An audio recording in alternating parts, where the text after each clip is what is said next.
अब मैं करूंगा इस गांव में राज, क्योंकि मैं हूं दानव। अबे साले, तू दानव है का साइज के टेडी भी?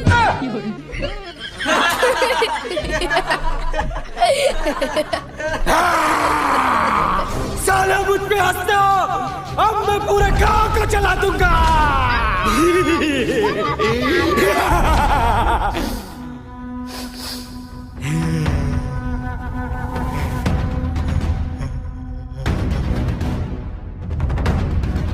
समोसे, मुझे 500 समोसे दो।